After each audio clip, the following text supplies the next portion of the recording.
people want to be more like you. Really?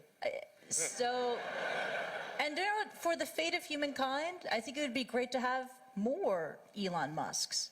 So what do we need to do to become more like Elon?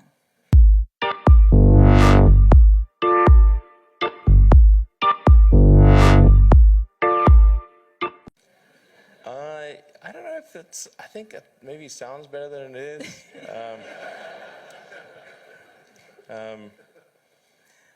Yeah, I mean, honestly, there's a friend of mine who's got a great saying about creating a company, which is trying to build a company and have it succeed is like eating glass and staring into the abyss.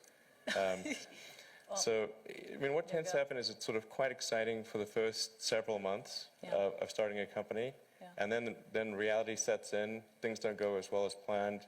Customers aren't signing up. The technology or the product isn't working as well as you thought. And then that can sometimes be compounded by a recession, and it can be very, very painful for several years. So I think, frankly, starting a company, I would advise people to have a high pain tolerance. Yeah. And thanks for reminding us of the harsh, very harsh and brutal reality of launching a startup.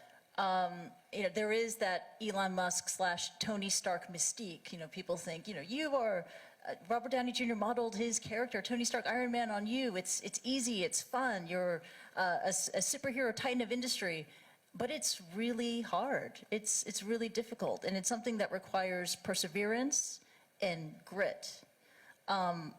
Do you fear that maybe in this generation or the younger generation that they don't have that perseverance and grit to take on these really tough challenges?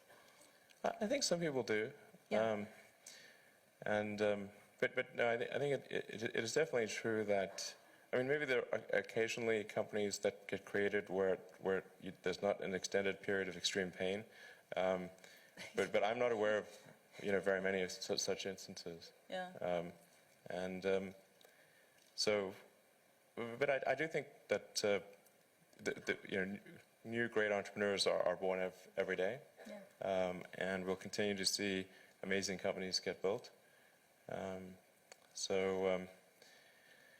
Yeah, but I would definitely advise people who are starting a company to expect a long period of quite high difficulty. Yeah.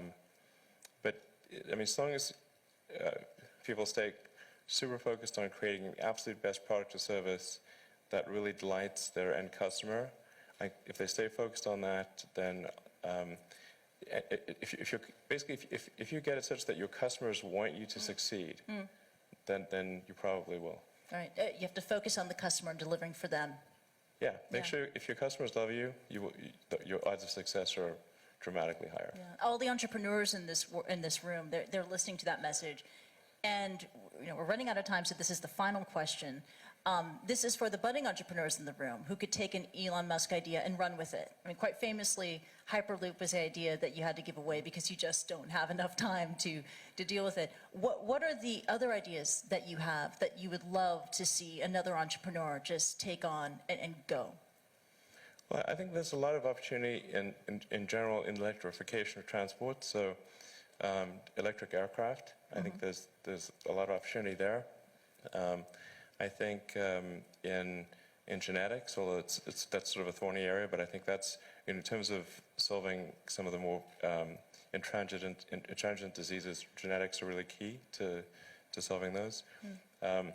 Something that I think people maybe only beginning to look at is establishing some kind of brain-computer interface.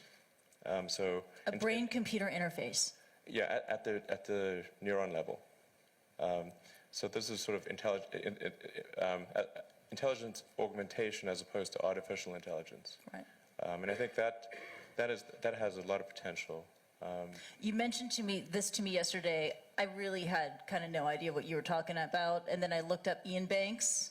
Neural lace. Neural lace. That's right. Exactly. And so it's this concept of wiring the brain. So it's either there could be a brain internet.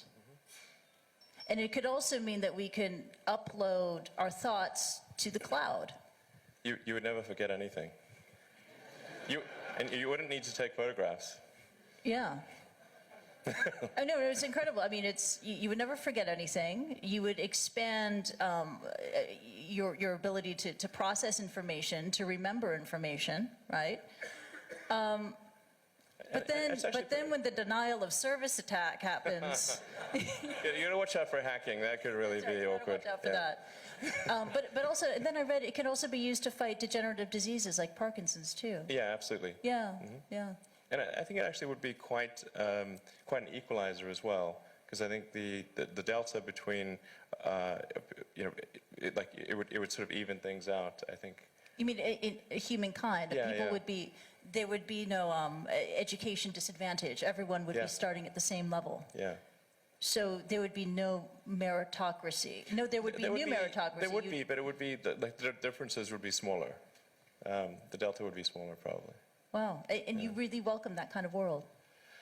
How do I welcome? You asked for predictions. Okay. Predictions are not the same as preferences.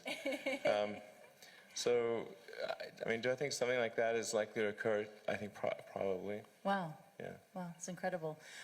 We could go on and on. Unfortunately, we have to wrap and leave it at that. Let's give it up for Elon Musk. That was really awesome. Thank you so much. Thank you.